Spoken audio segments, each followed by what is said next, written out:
yang dapat membikin separuh kain putih menjadi merah putih. Selama itu kita tidak akan suka menyerah membawa bendera putih kepada siapapun juga. Dalam pertempuran yang baru lalu, kita sudah biasa melihat bagaimana pemuda-pemuda kita dari Maluku, dari Sulawesi, dari Kalimantan, dari Jawa bertempur dengan sendirian di bawah hujan mati, hujan minus dan sebagainya, saudara-saudara. Maka sekali pun saya minta para saudara sekalian, teguhkan iman saudara, yakinlah bahwa mati dan hidup itu adalah terletak di dalam tangan Allah Subhanahu wa Ta'ala, saudara-saudara. Maka dengan ini saya anjurkan para saudara, biarlah kita binasa, asal tetap anak cucu kita, turunan kita kelaknya akan mengenal kebahagiaan yang disebabkan oleh darah dan jiwa kita ini saja. Percayalah, Allah bisa saudara sekalian. Allahu Akbar, Allahu Akbar, Allahu Akbar. Merdeka.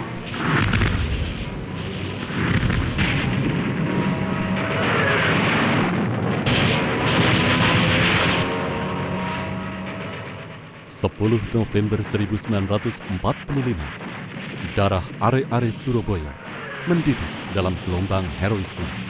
Bertempur mengusir pasukan sekutu, negeri yang baru merdeka 3 bulan harus mengalami ancaman tentara Nika Belanda yang membonceng pasukan sekutu untuk mencoba kembali menjajah. Tapi perlawanan are-are Surabaya dengan bersenjatakan bambu runcing mampu mengimbangi pertempuran bersejarah. Perang 10 November 1945 adalah perjuangan kolektif are-are Surabaya. Di antara tokoh-tokoh seperti Bung Tomo, Cak Ruslan Abdul Ghani, ada sejumlah tokoh pemuda ketika itu yang memilih berada di garis depan dan langsung bertempur. Mereka jauh dari hingar-bingar popularitas. Salah seorang di antaranya adalah Pemuda Mustopo. Bersama are-are Surabaya, Pemuda Mustopo ikut aktif menggempur tentara Inggris. Perang mempertahankan kedaulatan negara adalah perang yang suci. Pengorbanan are-are Surabaya, baik darah maupun nyawa, menghidupi Ibu Pertiwi hingga kini. Semangat dan sikap heroik are-are Surabaya kini kita peringati sebagai Hari Pahlawan. Saya lihat dari segi militernya, mustahil ya sekutu itu kalah di 10 November itu kalau tidak ada figur Mustopo. Ya, waktu itu kepala divisi sekutu Malabi itu kasih satu edaran beberapa hari sebelumnya supaya menyerah, dan dibomlah Pasar Turi sama Wonokromo. Tapi pada Pasar Turi yang dibom karena penduduknya yang paling padat. Kalau dia nggak bongkar kali sosok penjara, kita nggak punya pasukan. Mengenang dan membicarakan almarhum Profesor Dr. Mustopo tidak bisa dilepaskan dari perjuangan kemerdekaan bangsa Indonesia, utamanya peristiwa heroik 10 November 1945. Bersama Bung Tomo dan are-are Surabaya, Pak Mus Muda juga terlibat aktif bertempur mengusir pasukan Inggris. Pak Mus adalah potret pemuda yang mengerti tentang situasi yang terjadi pada bangsanya. Ketika Ibu Pertiwi memanggilnya, maka tanpa berpikir panjang, ia tinggalkan karir intelektualnya. Perjuangan memerdekakan bangsa lebih penting. Karena sebagai intelektual, ia ingin berpikir bebas, dan impian itu bisa diraih jika bangsa Indonesia merdeka. Ketika Ibu Pertiwi menderita, maka Pak Mus lebih memilih panggilan sejarah sebagai anak bangsa. Ia memanggul senjata untuk ikut berjuang memerdekakan tanah airnya. Karir militer Pak Mus diawali dengan masuk menjadi anggota PETA, pembela tanah air, bersama dengan nama besar yang menjadi tokoh TNI, yakni Sudirman, Urip Sumoharjo, dan Gatot Subroto. Titik kulminasi perjuangan Pak Mus ketika terlibat aktif dalam pertempuran 10 November 1945 di Surabaya.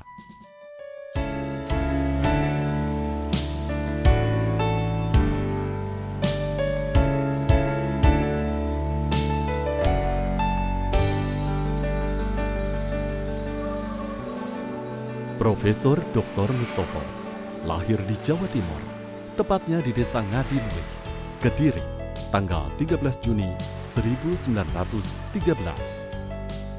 Ia lahir dari pasangan Bapak Raden Kusumowinoto, seorang pensiunan Wedana, dan Ibu Indun Sukijah.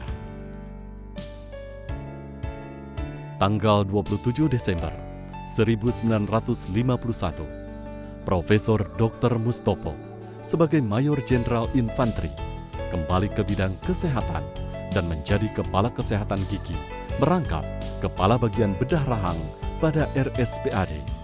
Profesor Dr. Mustopo yang pernah menjadi Jenderal Penuh dan Menteri Pertahanan ad interim tidak lagi aktif dinas militer. Namanya lebih dikenal sebagai Rektor dan pendiri Yayasan Universitas Profesor Dr. Mustopo, sebuah perguruan tinggi yang meletakkan azas Pancasila dan beragama.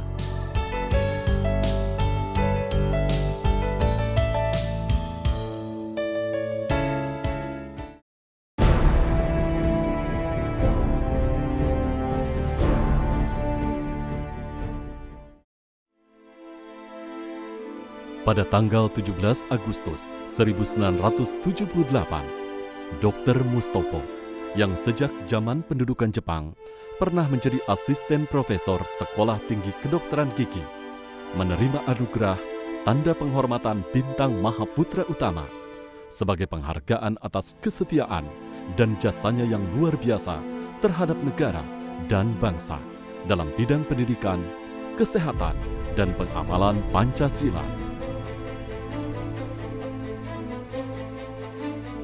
Pak Mus, kalau menurut Jenderal Simatupang, Pak Mus adalah seorang yang colorful. Artinya dia seseorang yang mempunyai pengetahuan lebih daripada kebanyakan orang di dalam masyarakat itu. Jadi Pak Mustopo itu banyak idenya dan ide itu dilaksanakan. Ada 8 tingkatan dia kan. Yang pertama yang dinamakan multipurpose culture land use mixed farming. Artinya seseorang itu harus mencari nilai tambah. Jadi hidup harus mencari nilai tambah. Jadi kalau nilai tambahnya makin banyak, kalau dia dagang ya makin kaya. Kalau dia berilmu ditambahin terus, dia akan banyak ilmunya. Seperti Pak Mus itu memakai titel Sakdabrek itu. Nah, itu kalau ditanya memang itu punya saya dan saya bisa semuanya gitu. Yang kedua, self help dan self propelling growth. Jadi dia harus, seseorang itu harus mandiri. Jadi harus menolong dirinya sendiri. Tidak boleh meminta bantuan orang lain. Dan self propelling growth. Jadi dia harus berdikari maju sendiri. Yang ketiga, do it, bekerja. Itu Pak Mus yang dilaksanakan. Yang keempat itu problem solving. Pak Mus itu selalu memecahkan persoalan. Dia tidak lari dari persoalan. Setiap persoalan dipecahkan dan dia bisa. Ini kelebihannya. Yang kelima itu check and recheck. Jadi dia selalu ngecek dan direcek kembali, check and balance. Dan yang ke-6 itu keep it simple sweet. Jadi semua itu anggaplah mudah. Jadi jangan yang mudah dipersukar, tapi yang sukar harus dipermudah. Dan harus senyum. Nah, senyum itu adalah anugerah Tuhan.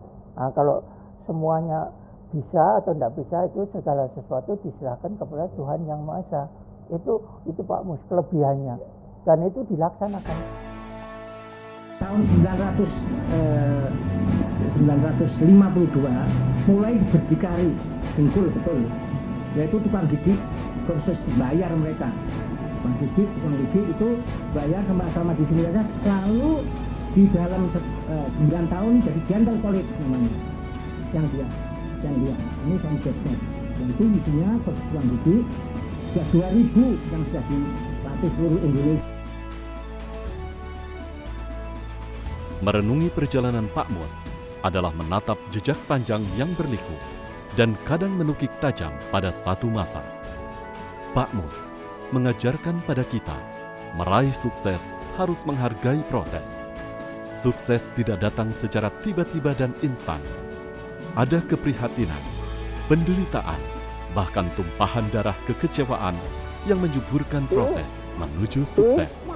Empat ini, apa? Pancasila. Nah itu lubangan burung. Ini lubangan burung itu. Pa, empat, lima. Burung merpati apa?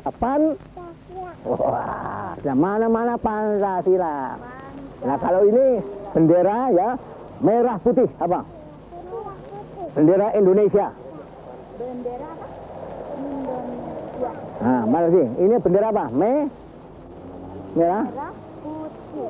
Indonesia. Nah, ya bagus ini saya pintar itu aja ya. Mayor Jenderal Profesor Dr. Mustopo, lelaki yang dilahirkan secara sederhana ini, memiliki cita-cita yang mewah. Ia juga dikenal sebagai tokoh yang luas di dalam pergaulan yang tidak mau terjebak dalam politik transaksional. Bagaimana ia mampu meniti gelombang politik di masa Orde Lama hingga Orde Baru. Pilihannya yang lebih mengedepankan aktivitas di bidang pendidikan menjadikan ia tetap eksis. Kita tuh yang ngajar taman anak-anak yang menginjeksi itu profesor yang diinjeksi, profesor semua, tapi kejiwaan. Nah di sini ini saya yang guru belajar lain lebih yang pemerintah, tapi jiwanya saya yang yang lain. Bagaimana saya ngajar Pancasila mereka? Ngajari anak itu supaya dia sama sambil putih yang masuk ke cinta. Harus ngajar seperti tentara. Jadi partai ini semua yang seragam. Nah itu nanti yang memimpin anak-anak ke sekolah sendiri dengan disiplin.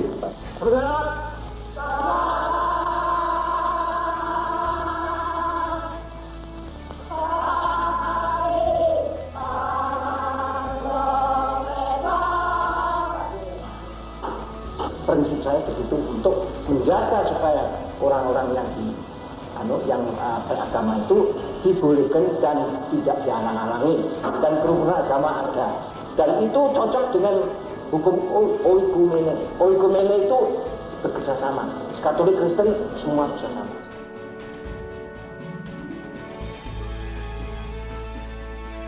Ada yang menjadi ciri khas dari Universitas Mustopo beragama, yakni pencantuman beragama. Kata beragama ternyata memiliki makna yang dalam, memiliki visi. Apa artinya seorang intelektual jika jiwanya kering karena miskin nilai-nilai spiritual?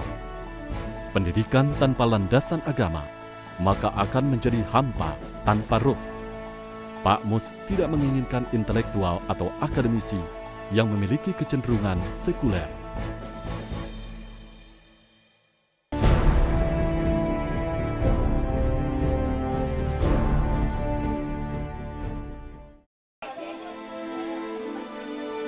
Dalam mata batin Ibu Ayu Suparil, Pak Mus adalah spirit hidupnya. Banyak sejarah terpatri di rumah. Kenangan bersama Pak Mus yang masih ditempatinya. Duduk di sofa antik, di ruangan yang bernuansa kuno, membasuh kerinduannya tentang Pak Mus yang sering berdiskusi dengan sahabatnya, Bung Karno, seraya mengudap santapan masakan buatan Ibu Ayu Suparil yang dipesan khusus oleh Bung Besar, Bapak bangsa kita.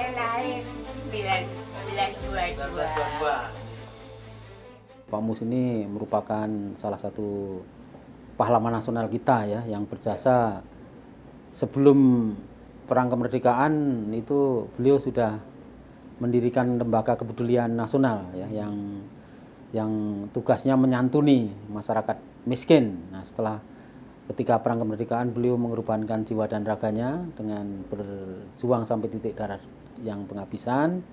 Nah setelah merdeka itu beliau mencanangkan diri dalam mengisi kemerdekaan mendirikan sebuah atau beberapa universitas.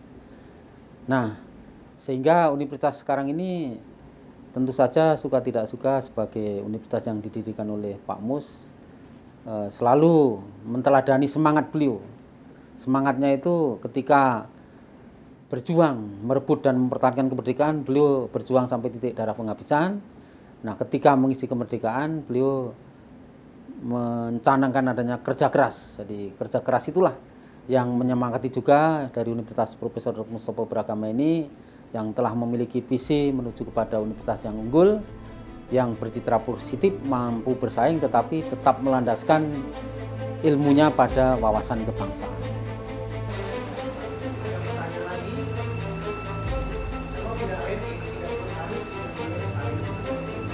Pak Mus mendirikan Yayasan Profesor Dr. Mustopo, dimulai dengan membangun Dental College, yang kemudian ditingkatkan menjadi Akademi Teknik Gigi. Universitas Profesor Dr. Mustopo adalah laboratorium pemikiran Pak Mus untuk ikut memajukan bangsanya dengan cara mencerdaskan generasi ke generasi. Jika kemudian ia memulai dengan mengembangkan Fakultas Kedokteran Gigi, adalah hal yang wajar, karena ia seorang dokter gigi yang menjadikan keahliannya bukan sekedar untuk tujuan komersial, tapi sebagai pengabdian kepada masyarakat. Pak Mus memiliki visi dan imajinasi yang bergerak melampaui zamannya. Ia terkadang membuat keputusan mengejutkan dan kontroversial demi menjebol kebuntuan, memecahkan masalah. Pak Mus adalah tokoh yang penuh warna, colorful. Ia bisa menggabungkan antara karir militer dengan karir akademisi, dan keduanya bukan sekedar sukses, tapi mencapai tingkatan tinggi.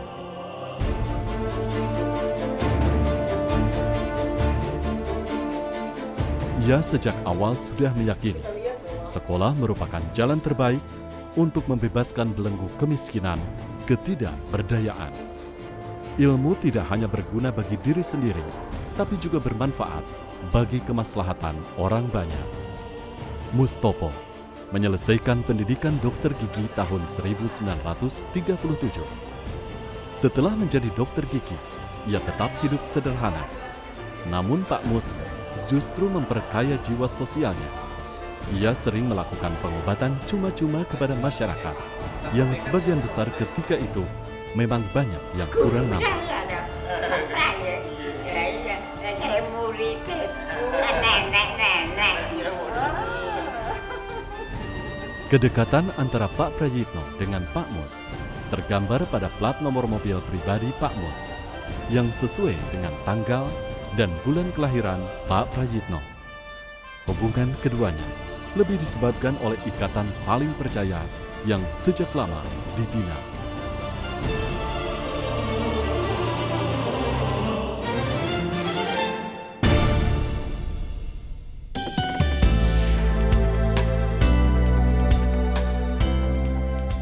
Nama Pak Mus juga diabadikan sebagai nama salah satu jalan di kota Surabaya, di sekitar kompleks Universitas Airlangga. Mengenang Pak Mus adalah mengenang tentang sosok tegas, mandiri, yang sangat komit terhadap apa yang diucapkan. Puncak penghargaan yang disandang Pak Mus adalah anugerah dari negara sebagai pahlawan nasional. Di Kediri ini banyak sekali pejuang-pejuang pahlawan, tetapi Pak Mus adalah pahlawan yang paling istimewa karena beliau adalah satu-satunya yang dari Kediri yang terlibat langsung peristiwa 10 November 45, di mana Pak Mus pada waktu itu adalah pimpinan tertinggi tentara. Profesor Dr. Mustopo adalah salah seorang putra kebanggaan kota Kediri. Ia adalah sosok panutan yang pantas diteladani, terutama bagi generasi muda. Semangat meningkatkan kualitas hidup dan peduli terhadap bangsanya adalah nilai yang patut dicontoh. Ketika Indonesia telah merdeka dari penjajahan kolonial, Pak Mus tetap menabuh genderang perang. Musuh yang dilawan saat ini adalah kebodohan. Pada akhirnya, dunia pendidikan melekat dalam pengabdian Pak Mus. Institusi pendidikan yang dibangunnya semakin berkembang. Universitas Profesor Dr. Mustopo Beragama yang kita kenal sekarang ini memiliki 4 fakultas, yakni Kedokteran Gigi, Ilmu Sosial dan Politik, Fakultas Ekonomi, Fakultas Ilmu Komunikasi, dan 3 program pasca Sampai saat sarjana. ini kami banyak sekali menerima tawaran untuk diakuisisi, kemudian kerjasama. Selama memang untuk pendidikan, ya kerjasama oke lah kita. Tapi memang untuk mengakuisisi atau sebagainya, karena amanat dari Profesor Dr. Mustopo adalah mencerdaskan kehidupan bangsa di bidang pendidikan, maka kami tetap menjaga amanat itu.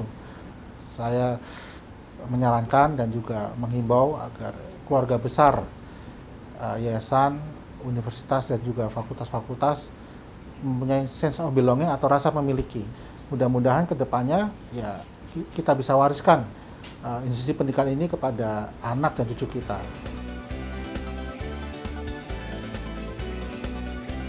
Pak Mus, dengan segala atribut pencapaian karirnya yang luar biasa, tetap saja hanya manusia biasa. Ia memerlukan semangat generasi muda yang belajar di universitas yang didirikannya, karena semangat dari generasi muda inilah yang menjadi api yang selalu menyala di lintas sejarah bangsa Indonesia.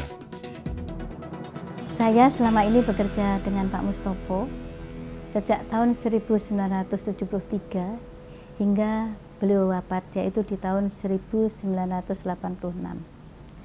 Saya sebagai seorang asisten Pak Mus yang selama ini beliau mengajar di berbagai perguruan tinggi, saya bertugas untuk membaca materi kuliah yang disampaikan. Ketika saya membaca materi kuliah yang disampaikan, ternyata saya tidak cukup pandai di dalam berbahasa Inggris. Maka di sini Pak Mustopo sangat marah dan saya dimarahin sekali. Beliau mengatakan, kalau kamu tidak bisa, saya selenger otak kamu. Kalau orang lain bisa, kenapa kamu tidak? Kata beliau seperti itu.